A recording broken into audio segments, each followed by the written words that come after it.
This is the Global Broadcasting Service, serving remote outposts since 1928. Hi, everyone. Welcome aboard the Walt Disney World Express monorail. Caramba, we have something really big for you today. Welcome, foolish mortals. Now then, hang on to them hats and glasses, because this here's the wildest ride in the wilderness. This is the DBC Pod with Phil Schoen and Jason Dodge.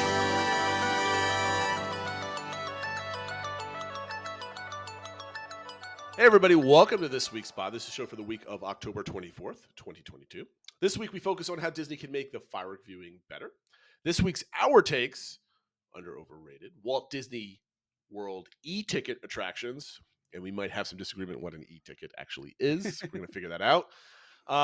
This week's Disney DBC engagement on how Genie Plus needs to change to be more effective.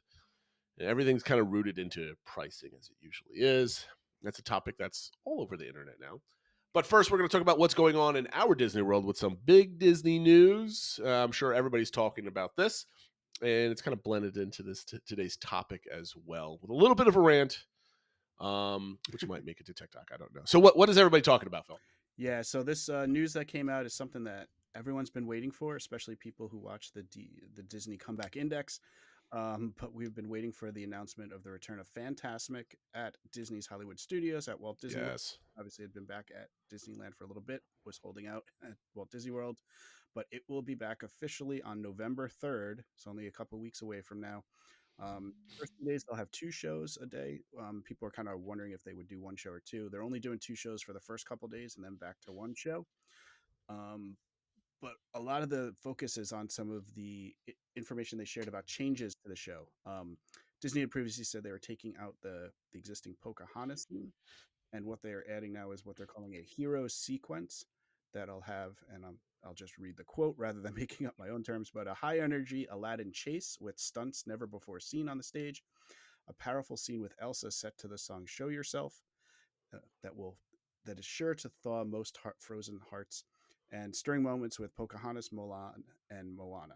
So this is actually going to be a longer scene. So they're actually increasing the show time by about 3 to 4 minutes. It's now going to be just shy of a half hour long. So Don't let anybody say Disney didn't give you anything. I know. When everything else seems to be, let's make it shorter, blah, blah, blah. We're giving you a little bit extra here. Now they got to pay for that, of course. So they also announced dining packages will be coming back for this as well. If you can book them. Yeah, if you can book them, and we'll get to that. For most of the restaurants in Hollywood Studios, prices ranges from kind of $50 per adult, $20 per kid, up to I think the Hollywood and Vine is $71 per adult and $47 for kid for the dinner there. So a little more pricey there. But if you want to guarantee a seat, as of now, that is the only way we know you can do that. There are rumors that it will be in some form of Genie Plus. However, I had talked to a cast member the other day, and that works in Hollywood Studios, and said they haven't heard any rumblings about that yet. So it doesn't mean it's not coming, but they don't know anything. So we'll see. But I put a question in our show notes.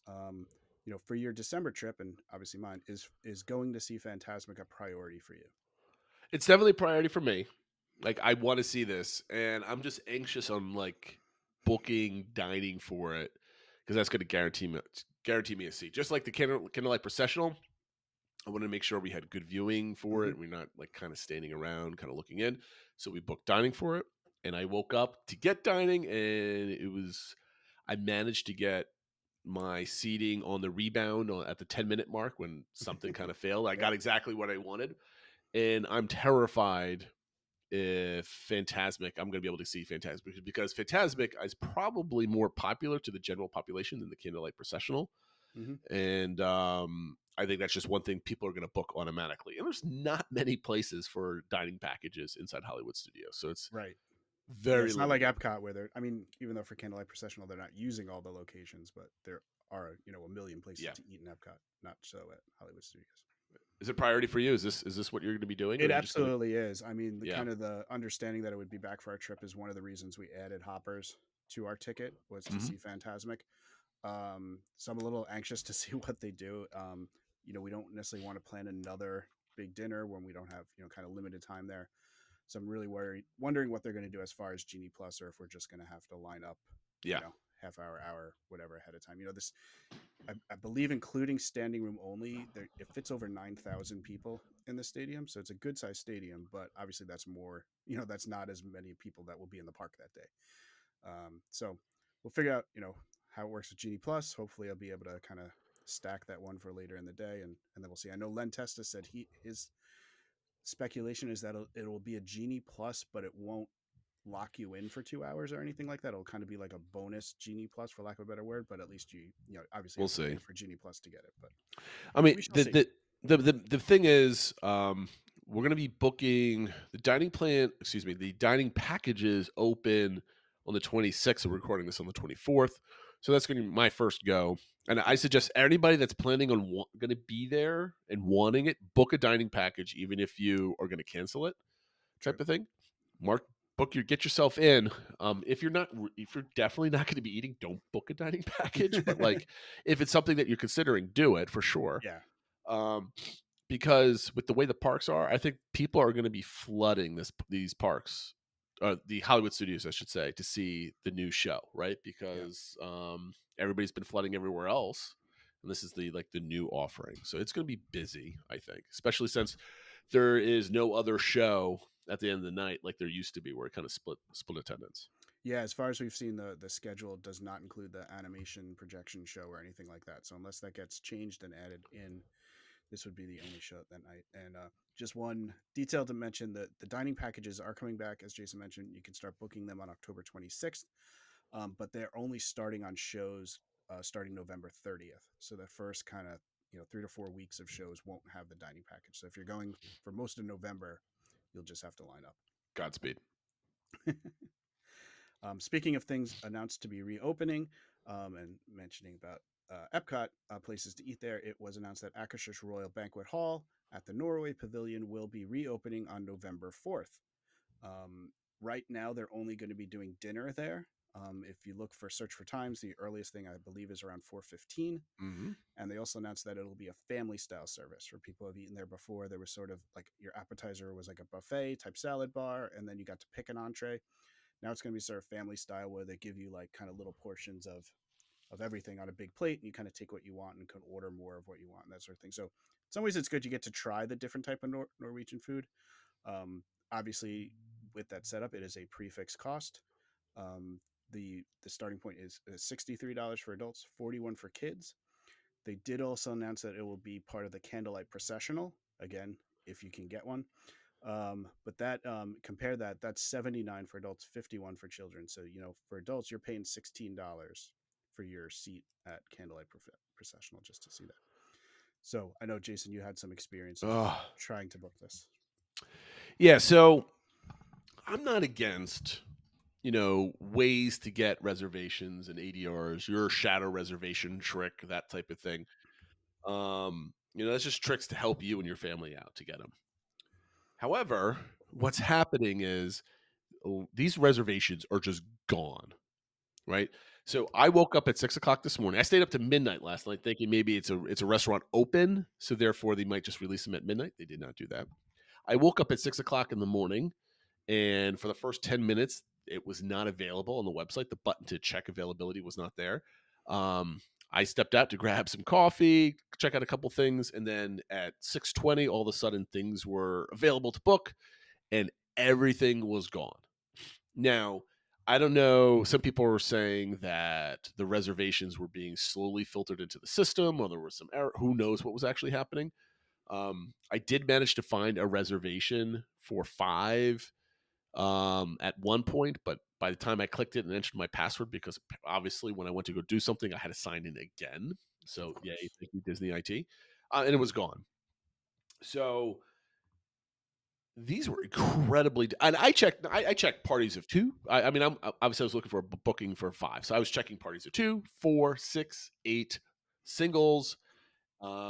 I was not even just checking on my date. I was checking on every single date on the calendar just to see, like, oh, I'm doing, because mine is a Saturday. So maybe it's a Saturday. We'll check on Tuesday, Wednesday, Thursday. Let me check all the way through December 25th. Let me check the next 2 weeks. Everything was, I couldn't find an opening anywhere. And that is extremely frustrating. And I was I was there in the initial 10 Yeah. minutes, right? I mean, it shouldn't be that hard to book a reservation for a restaurant that's opened up at any point in the next 2 months, right? There's no way people book that much. There were that many people that were booking a pretty expensive dinner. Now, you had the added pressure of the candlelight processional. That was all sold out, right? Like I checked both pages, like they were both completely gone. And the only thing I suspect that happened en masse is Disney people knew this was opening up. So everybody just booked as many reservations as they could, and everything was gone.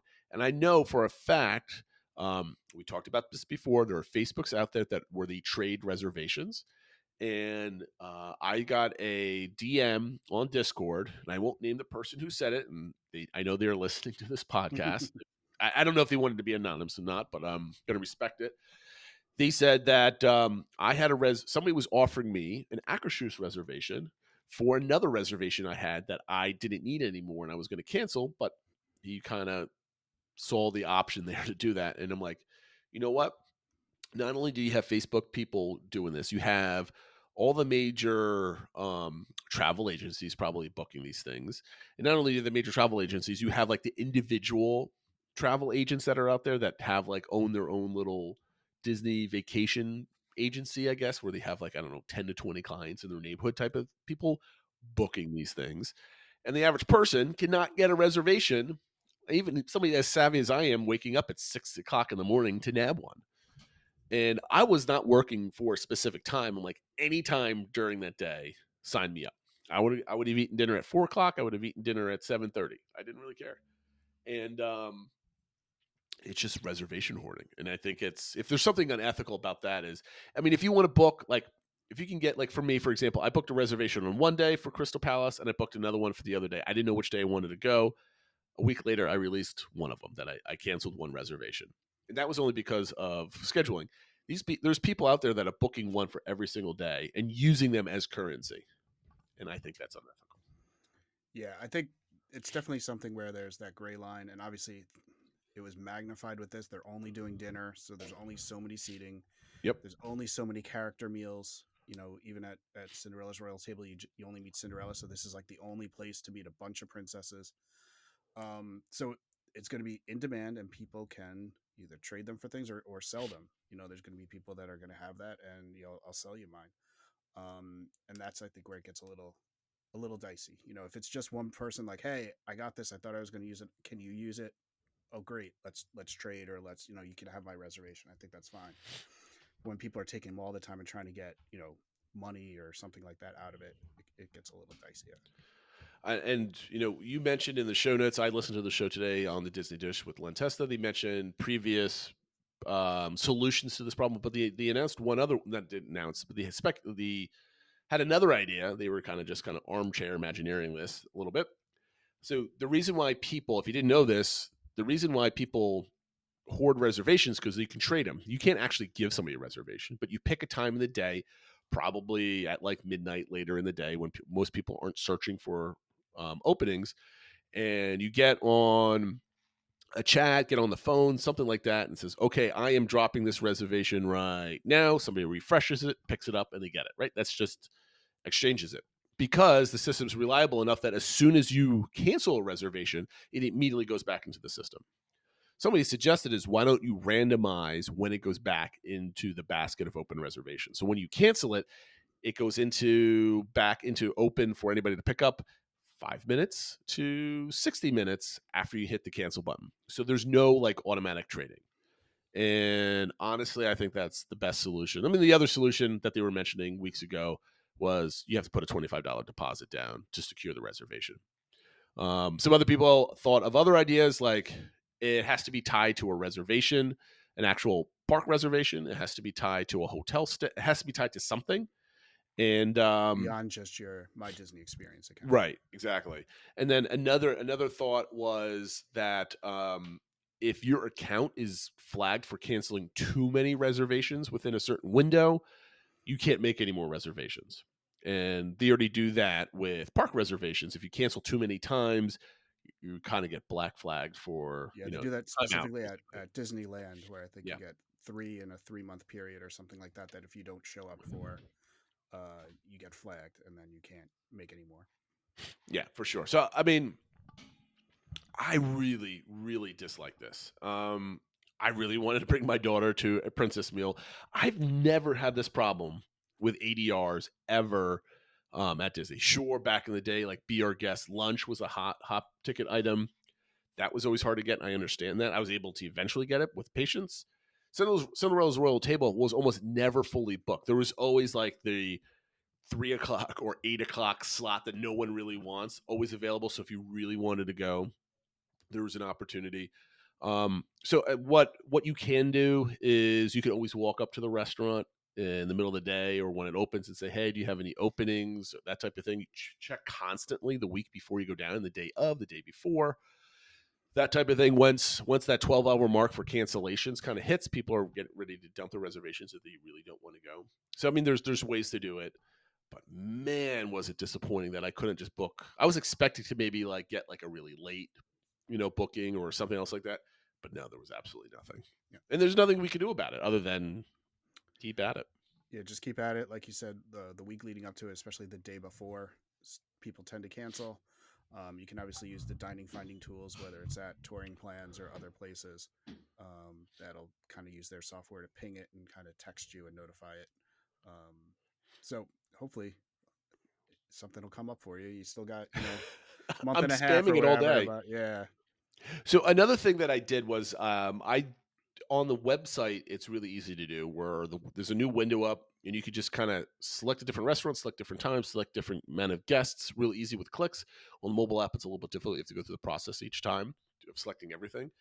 And I found a table of 4 at like 7:55 that I probably should have booked just to keep and hope that I get to the park and say, hey, can I make that at 4 or 5 by any chance? And they might have been able to accommodate me. Who knows?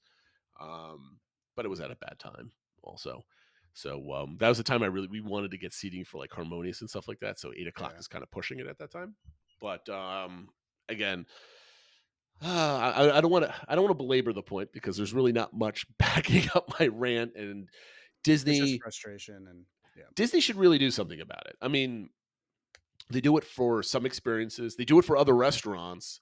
For something like a Disney princess meal that's dinner only at those prices, they should do like Cinderella's Royal Table and ask for a deposit of $25. Like you need to put your credit card on the line. or even just you have to fully. Some of them you have to. I think Cinderella's Royal Table you have to pay in full up front. If you cancel, you get your money back, but you do have to pay in full up front. I thought there was a down. It doesn't make a difference. Yes, But money in your pocket to book it for sure. I think like you said, at least for this opening period when it's even if they said, look, we're going to start with this, and if we can open up more broadly and we no longer need it, we'll remove it. But when it's only a couple hours a day and it's like the only full princess meal going on, it's going to be in high demand. So asking people to put down a little money, not the worst idea. Yeah, and I'm surprised because not the average guest that's going to be booking this experience, they're probably not up at 6:00 in the morning the day it releases. It's all the travel agents and stuff like that are just snapping these things. Which is definitely unfortunate for using a travel agent though. So you get some of those perks like that. Yep. All right, now it's time for our takes. Walt Disney World e-ticket attractions are overrated, properly rated, and underrated attractions. You put this in, Phil. E-ticket attraction from Wikipedia is commonly used to describe a category of top-tier, cutting-edge theme park attractions. The term is especially common in describing Disney attractions for each tier, which is reminiscent of the old Disneyland ticket book, where you get e-ticket, D-ticket, etc. tickets to go on certain attractions. Now it's just kind of like a legacy term, and almost anything is like an e-ticket attraction at this point. I think the last lower tier attraction was Alien Swirling Saucers, probably. Yeah, I mean that was new, right? Like a C ticket. I mean, I think usually with these new lands, there's one true e-ticket, and then there's a secondary ride that is more of like a D ticket or something. But Falcon would still be like a quote unquote e-ticket attraction if it wasn't sitting next to Rise. Right. That's anyway. True. It doesn't make a difference. Okay, so but the point is, we're picking these big popular rides of the ones that are really hard to get and really popular and cutting edge and new. Which ones do we think are overrated, properly rated, and underrated?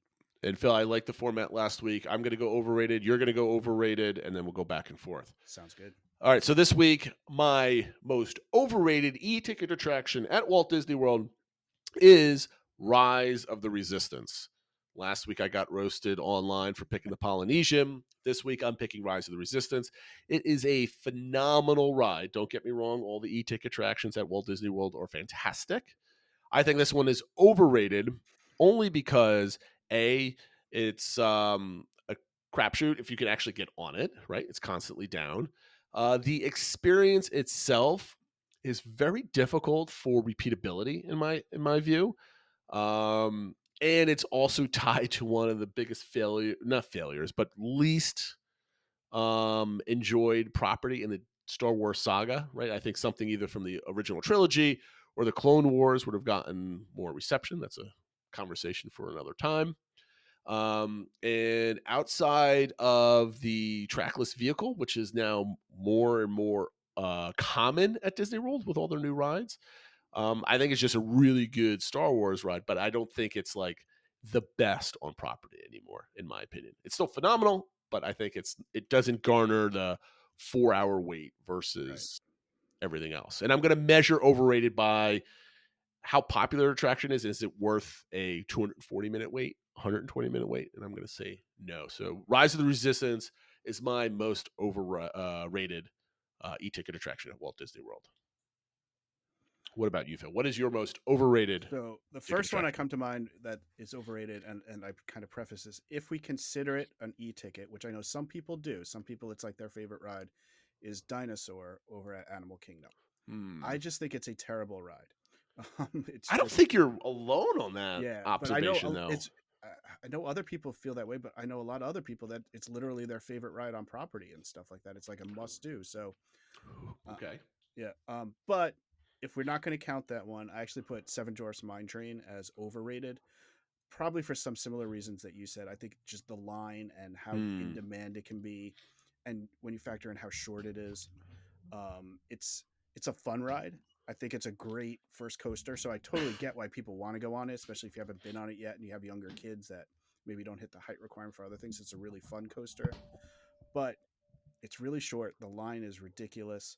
Um, and I also don't think it has the most rewritability. Kind of once you do it a couple times, you're kind of like, yeah, I get it. It's cool. It's fun. I'm not waiting 2 hours for it. No, I've never waited 2 hours. This has always been a individual lightning or fast pass ride for me. Yeah. I've been in the normal queue once, and the only way I was doing that was because it was after a storm and there was no line. Right, it was just reopening because it was down because of lightning, that type of thing. Um, I can see why it's overrated. I mean, I'm not. I think you definitely have a point. I think it's the most tame of all the individual lightning lanes that are available across all four parks. So I think you definitely have a point there. But that leads me right to my most properly rated attraction at Walt Disney World, which is Mine Train, because in the grand scheme of things, like yes, you can measure overratedness by the line, but I think when you talk to most Disney fans, everybody's like, "Yep." They say the same exact thing that you said, right? It's okay. It's not really worth the wait. It's the people that are usually there for the first time or second time that are trying or waiting online for it because it's the only, I guess, it's the newest thrill ride at Magic Kingdom. And I'm curious when Tron opens if that line is affected because of that. It probably will be. But probably not right away. As Splash probably goes down at the same time, so all those people are going to be on Mine Train line. But I think most Disney fans, if we're going to be talking about who among the Disney community is overrating, underrating these things, I think most Disney fans are like, yeah, it's fun, but they're the ones on the fast passes or the individual lightning lanes, and I think everybody rates it properly. I think um, saying the same things you did for overrating it, but I think those are the expectations they set. Yeah. Maybe I've So just been in too many of those rope drop crowds and just seen, oh yeah, you just hordes of bypassed people that. on something. Well, I mean, you got a point though. I'm not. I Yeah. can't disagree with your statement. So, Phil, what is your properly rated e-ticket attraction at Walt Disney World? So for me, I picked Big Thunder Mountain Railroad. I think it's a super fun ride, really good, really enjoyable. Can be a little shaky for some people, little little vibrating. Um, but I think it's a really fun coaster. It's not the most cutting edge thing. It's doesn't have ton of effects. It doesn't even have some of the effects at Disneyland. But it's one of those where it's like I'm happy every time I go on it.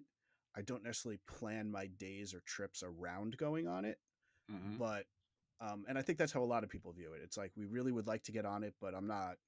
If it was an individual lightning lane, I don't know how popular it would be and stuff like that. So that's why I said it's probably rate. I think people that enjoy it really enjoy it, but it's not a trip defining ride like some other things can be. I think that's a good way of putting it. It doesn't define your day at Magic Kingdom, but it's definitely a tentpole in your day. You always look forward to getting online and doing it, but if you don't get on it, it's not ruining your day either. Exactly. And yeah, I think that's the way to go. So we're gonna move on to my most underrated e-ticket attraction at Walt Disney World. And I'm picking Mickey and Minnie's Runaway Railway, even though I hate saying the name because it's a tongue twister almost. This is like low key my most favorite attraction on all of property almost. It's an excellent dark ride. It's got a really cool song. It's got all the cool animation. It's trackless. The pre-show is really cool. My kids loved it. I mean, in different ways, it might be better than the pre-show for Rise because it has a really cool effect. Granted, Rise has a really good pre-show when all the cast members are acting and on point. Yeah. It's really cool. And granted, nothing can really beat the hangar part while you're waiting for the attraction. But the song is really good. The different effects, but even they're using screens. Like everybody hates rides that were just screens in them, so that's a big no for some people. I think they use the screens very, very well.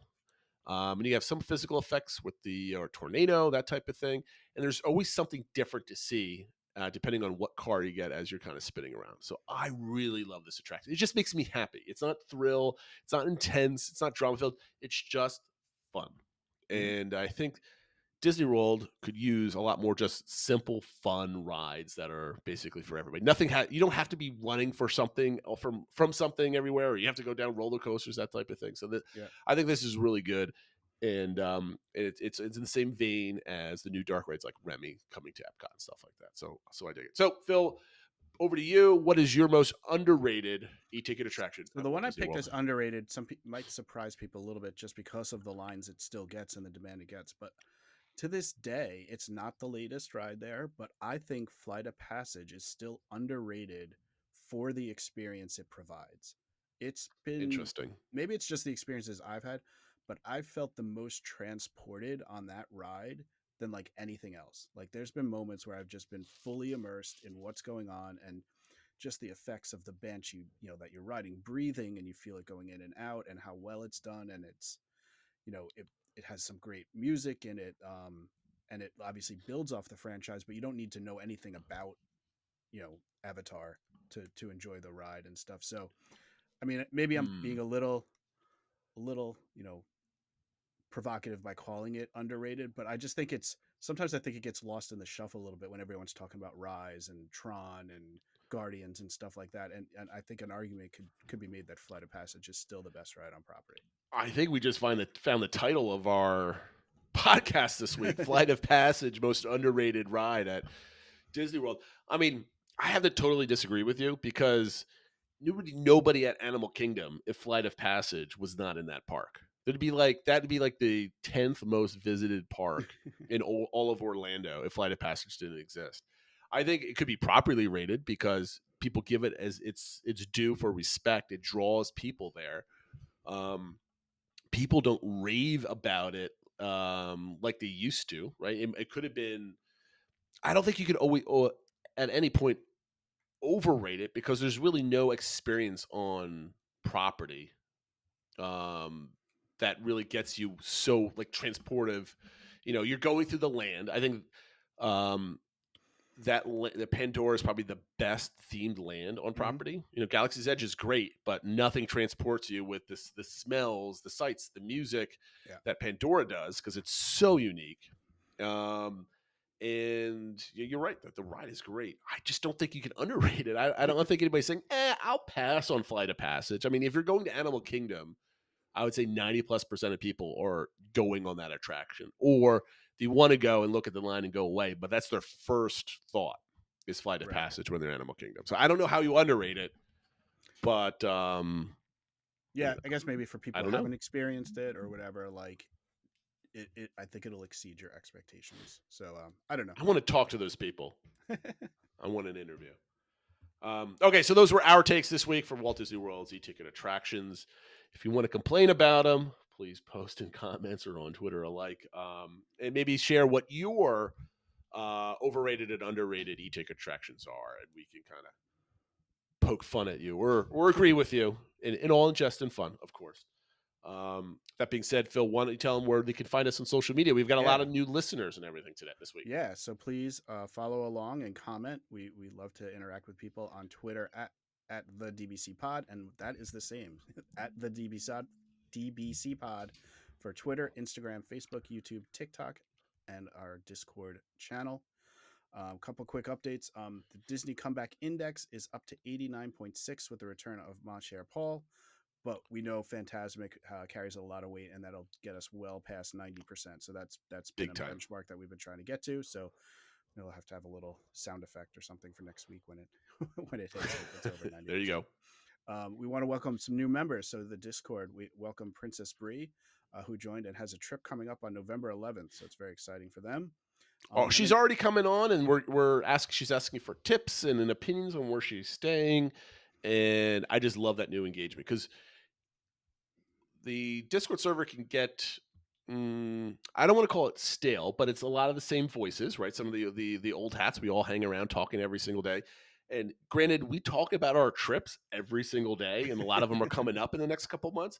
But it's always get to get new perspectives, people coming in, asking about all the old, like, I can't help Phil out on his, like, giving him tips on like his upcoming trip, right? Everybody else that's in Discord is basically, or the ones that have been there the longest, know the ins and outs of property.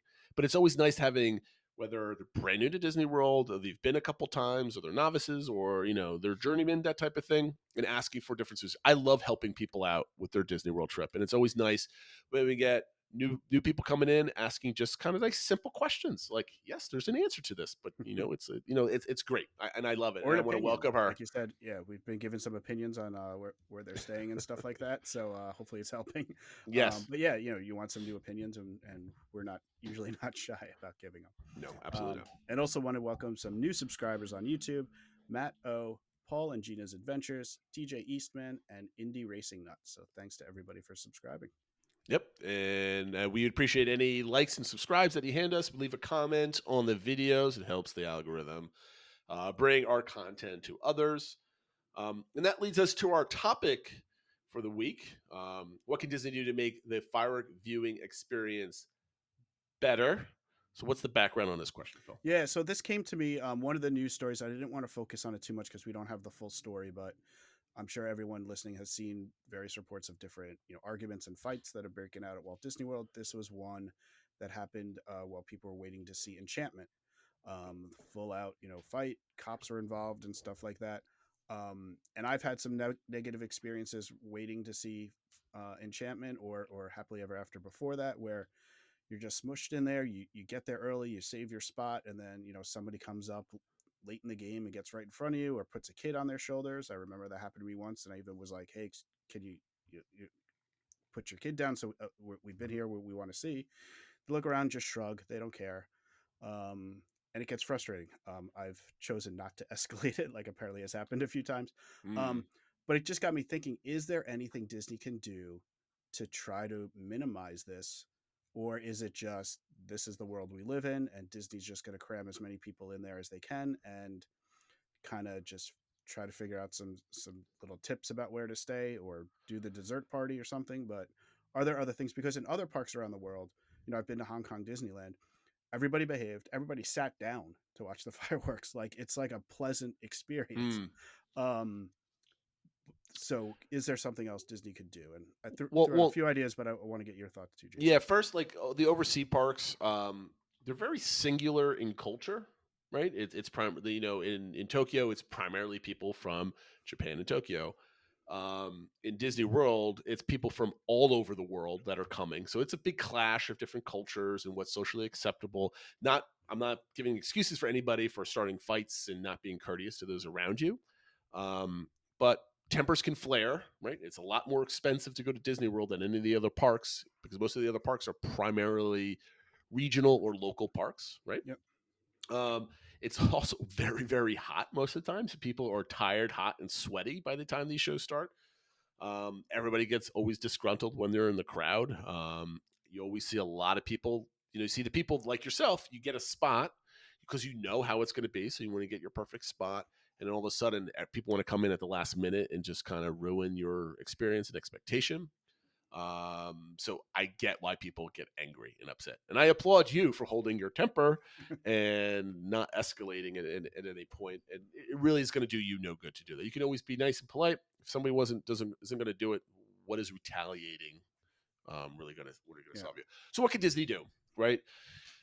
So they're already making money off of it with dessert parties, right? So you're guaranteed spots. And I have to tell you, if money is not money's everybody's concern, but like if it's not too much of a concern, when we saw the viewing party, I saw a lot of things like, oh, don't get the viewing party, get like the before or after party, that type of thing. But the viewing party is excellent. You get to sit in a chair with a glass of wine or a beer or a cup of tea or whatever is your form of beverage, and you get to watch. That's not the best angle in the world, but you're sitting down and you're relaxing. It's absolutely wonderful. One of the tips I've always said to people is if you're standing in the hub and you want to be right in front of the castle, if that's your preference, then there is a part where there's like the arcs kind of going around the slices that are fenced in the park where there's part of the gardens. They're on a slight incline. So they're about maybe 6 to 8 inches off the ground on like where the actual Main Street is. So if you put your back to the fence, A, you're not going to have anybody behind you. B, there's a trash can right next to you. So if you want to, you can kind of have one of your younger children. I'm going to preference younger children, maybe sit on it. Please don't stand on it.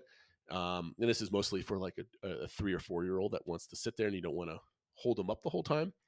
But I was able to stand there and have my kid kind of stand on my toes, and they could see over an average adult that's maybe 4 or 5 people deep in front of them. And it's a good viewing point. Other viewing areas are off to the side of the bridges to the different lands, are all the way back on Main Street where you can kind of watch the castle at a distance. So if you want to watch the projections on the castle, the only way to do it is to fight those crowds and stand in front of it. It'd be great if Disney could have a 360-degree show throughout the park. But again, nothing. Everybody wants to be in front of the castle and watch the fireworks go behind the castle. So I don't think there's anything they can do other than maybe not have a fireworks show behind the castle, but that's never going to happen. Yeah, I mean, some ideas I threw around there were, could they add a Genie Plus viewing area so people could secure a spot without having to pay for the dessert party, or maybe they could do more dining packages or something.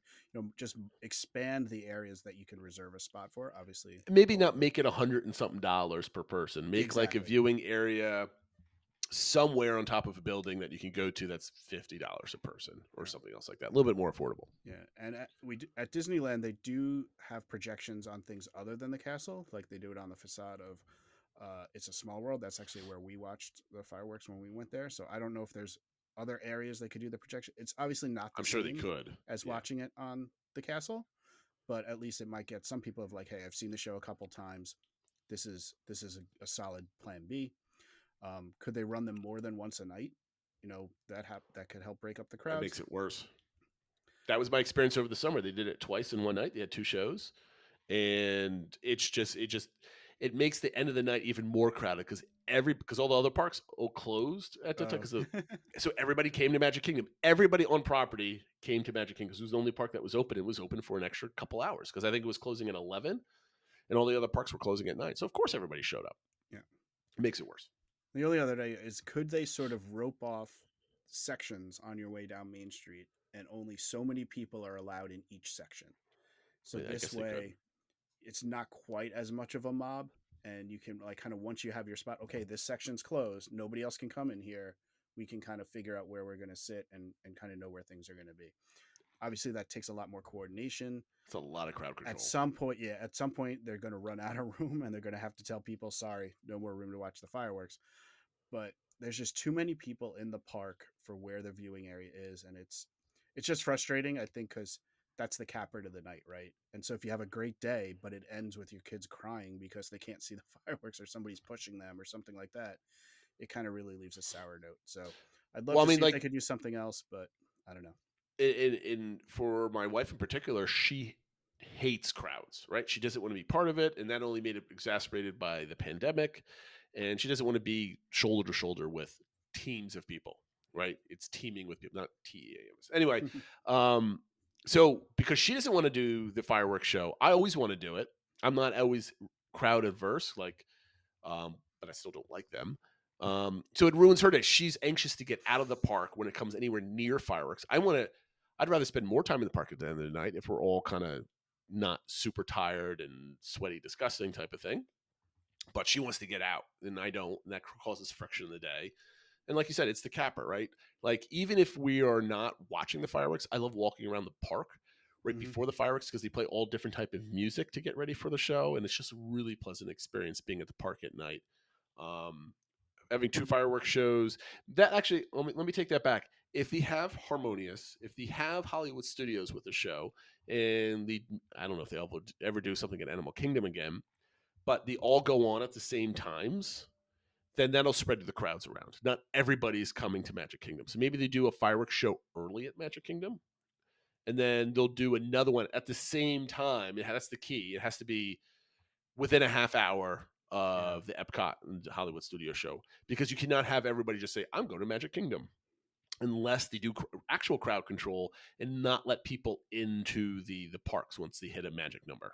Right. I mean, they have to put a stop to it, and they were just shoving everybody into that park. The park at 10 o'clock at night was just as crowded as it was at 3:30, 4 o'clock in the afternoon when we went there. And nobody wants that. Nobody wants that at all. So I don't know what could Disney do. They could offer more things. They can limit crowds, or they can match the shows with other parks, which I think they're kind of doing at this point. So we'll see. But it's always going to be busy, no matter what. Yeah, that's a fair point. I mean, I think it's always going to be busy, but the more alternatives they have for people, like even if say Harmonious was the same time, everyone from Animal Kingdom is, if they have park hoppers, they're going to go to one of the other parks, right, and stuff like that. So the more things they have kind of going on at the same time, that could help. We'll see. I don't think they could do anything. It's just they have to make the other parks as popular as the Magic Kingdom, and obviously that's a very heavy lift. Yeah. All right, so now we're going to go to our top 3. Extremely popular part of the show. This week's we're going to do top 3 things you consider when planning your trip to Walt Disney World. You picked a more broad section of 3 things that you consider. I picked a more detailed top 3. Yeah. So neither are particularly bad ways to do it, but just different aspects of it. So, Phil, I'm going to let you go first. What are your top 3 things you consider when planning your trip to Walt Disney World? And I'm going to preface this. These are your top things that you think about as you're beginning the process of going and you're planning. Mine is kind of towards the end. So what are your top 3? Yeah, that's definitely what I was thinking. Was like, okay, if we're having, if somebody came to me and said, well, what do I need to consider? I'm interested in doing a trip to Walt Disney World. What are things do I need to consider? And things that we always consider with when we're even thinking about planning and doing a trip, we haven't had anything set. One thing we consider, are we going to do an on-site trip or an off-site trip? Because that greatly impacts the type of trip we're going to have and what other needs we're going to have. So, if it's on-site, we're basically just going to do Disney. If it's off-site, we'll do other things. We consider, what time of year it is. So is there a festival going on at Epcot? Well, yes, but which festival? But are there other special things going on? Is it holidays? Is it Halloween or whatever? You kind of just like, okay, what's unique to the time frame of the year we're going? Do we want to plan around that?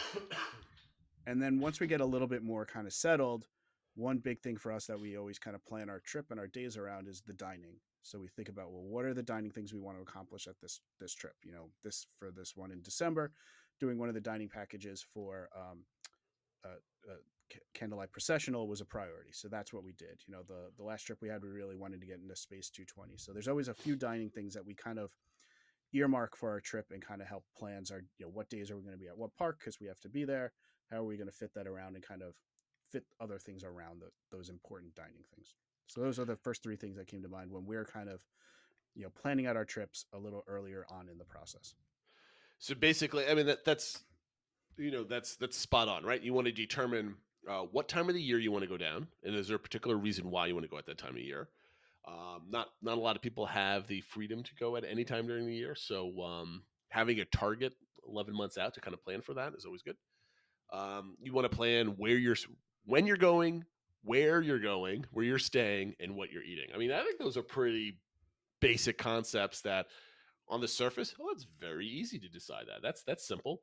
But once you start thinking about it, there's a lot of decisions you have to make. So it's kind of it's a difference between a phenomenal trip and just a good trip. Yeah, I mean, Picking the right sometimes you thing. hear some people that don't really think about the planning, just kind of show up and figure they'll kind of figure it out, and they have no idea what's kind of going on and that sort of thing. So, yep. So the top 3 things I consider when planning your trip to Walt Disney World, and I kind of took this as, I've already picked when I'm going. I've already picked where I'm staying, but now it's kind of getting into the details when you start kind of honing in what you're going to do that on your trip. So I've been wrestling with the best way to do this, and there's really no answer what the best way to do this. You can only give advice, and whatever advice fits you and how your family operates when touring the parks. And my first one is, when are you taking a break during the day or the week? And I think it's very important, whether you have plans to do anything or nothing, or it's just swimming in the pool or just sitting in your hotel room taking a nap. So it's very important that you know when you're taking a break during the day. It's very difficult to do 12 hours in the parks every single day that you're there from open to close. And everybody's going to take a break, whether it's having a sit down lunch somewhere, doing character dining with your family, whether it's going back to the pool to take a nap or go swimming, or you're not doing the parks at all until 1 o'clock in the afternoon. Those are all breaks, like things that you're doing that are not touring the parks. Figure out what tempo works best for you. A lot of people do 2 days in the parks, 1 day completely off at a resort. A lot of people do just evenings. A lot of people take midday breaks every single day. My upcoming trip is going to have a midday break every single day. We're not going to spend the whole time in the parks. The second one is something that people don't consider, and it's a big money saver, is where you're going to be storing food and snacks to bring with you, and how and when are you going to get them to your room. There's a lot of different options. If you haven't been to the parks in 5 years, there's a lot of different, you can get them delivered to the front, and you have to go pick them up. You used to be able to get them cold things being stored at the front desks. They sometimes don't do that anymore. So you can get Amazon delivery, you can get any other DoorDash or anything else like that kind of delivered to your resort.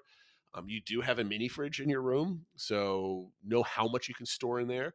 And one of my big things that I've always brought was all backpack, pocketbook kind of storage things, like little snack, like fruit snack type things, little bags of like I don't know, breakfast bars, that type of thing that are easily non-perishable and hard to squish. Bring those with you so you can kind of give them to one of your kids when you're online, so they're not having a meltdown. You don't need to go spend $8 on a Mickey bar or that type of thing. I'm a big proponent of bringing all of your breakfasts down, and that's usually like for our kids, it's the breakfast bars, or it's the yogurt squeezies, like they come in like the long tubes. You can easily fit like 2 dozen of these things in a small brown paper bag and shove them into your mini fridge, and that sustains you for a quick breakfast. Unless you want to, you're a big breakfast type person and you want to go, obviously you want to go do something, that's fine. But this gets you to lunch or your first snack during the day or something else like that, and you're not paying $10 a person. And my third, and this is actually long-winded, I apologize to everybody listening, but my third thing I consider most important when I'm planning my Walt Disney World trip is where you're staying in the resort, right? You can attempt to make a room request about a week or two before you go down there. You can, and Touring Plans does it automatically for you, where they do an email or a fax if they still have a fax machine. But you can always call in and say you want to reserve this if possible. Make sure you do this if you have anybody traveling with any kind of disability or accessibility needs, or somebody in your party is pregnant and you don't want to go up and down stairs. Usually Disney's very accommodating with those type of things. But sometimes if they're not booked, if they don't have a request, they'll just put you wherever they have an empty room. But sometimes the rooms are where you want them, so you might as well request. I'll give a perfect example is last week we were talking about underrated resorts, and I picked Caribbean Beach Resort. And the reason why it's underrated, a lot of people don't do room requests, And what happens is they get shoved in some of the worst places in that resort that's really far away from everything. And it makes the experience worse because you have to walk everywhere. But if you stay in, for example, in Jamaica, where it's closer to the Skyliner, where it's basically a quarter of a mile walk, the bus stop is right there. It's the last bus stop before the parks.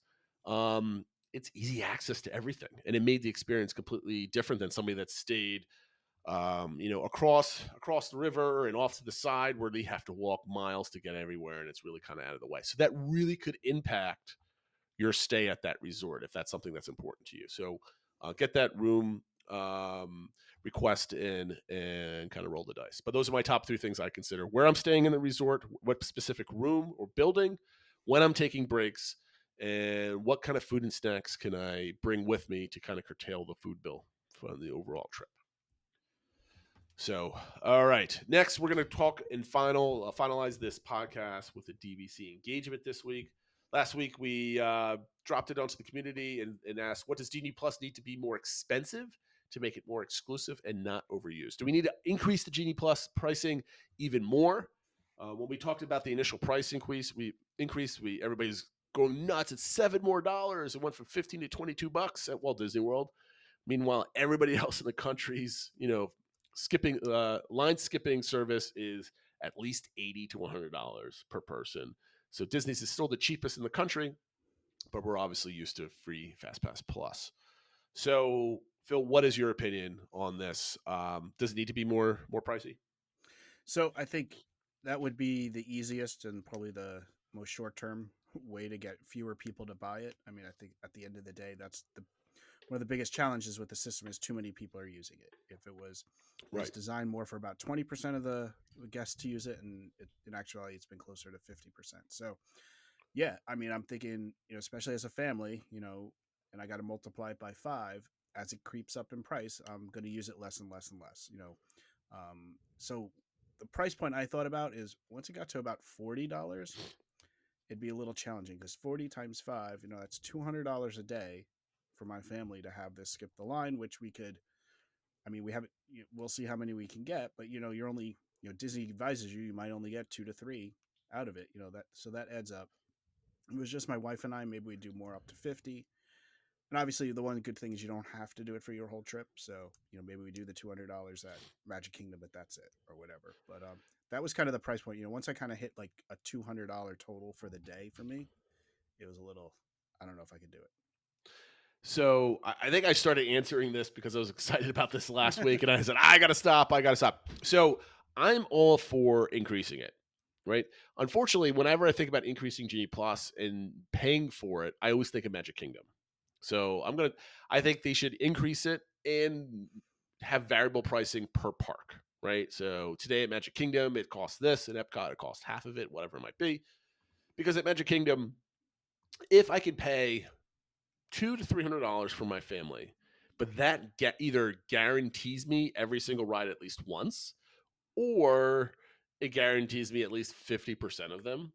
I don't know how it works. I'm not here to Imagineer Genie Plus. We've done it before. Right, It's but if you stupid. Feel confident, you'll get 7 to 8 really good uses out of it. Yeah, if I could pony up the money, like there's one day we're doing the Magic Kingdom for my family. It's like mid vacation. I just want a really good, solid Magic Kingdom day where we feel like we're in, like it's like a cheap man's VIP tour type of thing, right? I want to feel like I'm special, like I'm walking through the line, but I paid for it. I want to feel like I'm going through the park. I'm getting the easy access today. I'll stand on the lines the next time I come to the Magic Kingdom on my vacation. I will certainly pay it because it's giving me that experience that I'm paying for. I was saying this, I think it was on the WDW Magic forums. If I'm paying for Genie Plus, or if Genie Plus is asking me for money, I want to feel like it's a nice to have and not a thing that I need to have, right? Because right now at $15-$20, it's something that you need to have because everybody has it. Exactly. Right? Exactly. It's not nice to have because it's required to have a good day at the parks. Now, that being said, at Epcot, it's practically useless. If you're staying on property, you can rope drop the 3 rides that are necessary for it, which is Test Track, Frozen, and Remy's. Get an individual Lightning Lane for Cosmic Rewind, and you've done everything that's worth waiting long in line for in those parks. All the other rides, from Spaceship Earth to Soarin', have very, very minimal waits. Sometimes 5 to 10 minutes later in the day. And everything else at Epcot, it doesn't have a line because they're all restaurants and shops and other types of experiences like that sort of thing. At Animal Kingdom, you can show up at that park halfway through the day and get everything done and not wait in tremendous lines. In Hollywood Studios, it's only valuable for basically stacking, because if you can stack those experiences, you can do them later in the day, and you can show up at the park at like 11, 12, 1 o'clock and still make use of Genie Plus, but it just doesn't, it seems something that's like you also have to spend it and then you also have to use it properly and know how to use it. So less project manager type stuff. This is my rant from many months ago. I want Genie Plus just to be able to easily work. If I'm going to pay the money, I will pay a lot of money for it, but it has to work. I don't have to be sitting there. It's like, okay, 7 o'clock, I get my first one. Then what's the hour I get my second one?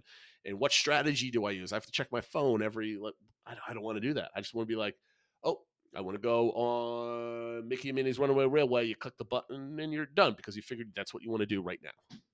And I would like to see it go down that way, but we'll see. That was a long answer, Phil, for it should be pricier, but I want to get more out of it. Yeah, which I think is everybody's thought for it. That if I'm going to pay for it, even just when Genie Plus was starting, I was like, all right, I know I'm going to have to pay for it. It better work better and easier than FastPass Plus, which was free, and it's just not the case. I can't wait for you to get your hands on it. I'm going to have this. I'm wondering if you really feel like a project manager like I did. I'm looking forward to it. We'll find out in a couple months. But I do think your point about maybe having to have separate pricing per park is a good point, because it seems like everybody wants it for Magic Kingdom. There's use for it at Hollywood Studios, but the other two, you really don't need it. So if they raise it to $40, $50, is anybody going to buy it at Epcot? Like that sort of thing. No. So just going to the community, most people jumped right into like, no, here's ways to fix it beyond the price. Although Doxy did mention she thought about $45 would slow down people buying it. I don't want to talk about how they're going to fix it. Okay. Because that's boring. Then we're done, because nobody else talked about it. No one talked about it. I was like, no, I would do, basically they're making Genie Plus into FastPass Plus again with like a slight tweak. I'm like, that's not interesting. That's a take that's been around for over a year at this point. Disney is not redoing this. The only variable that they have is just increasing the price. That's the only thing that they're going to be able to, that's the only dial they have to turn at this point. Yeah. I mean, the way it's coded, the way in the systems, they can't easily back it out and go back to FastPass Plus. They got to wait another decade before they trash this $1 billion system again, right? They trashed the first one. They're going to trash this one after 9 or 10 years. We'll see.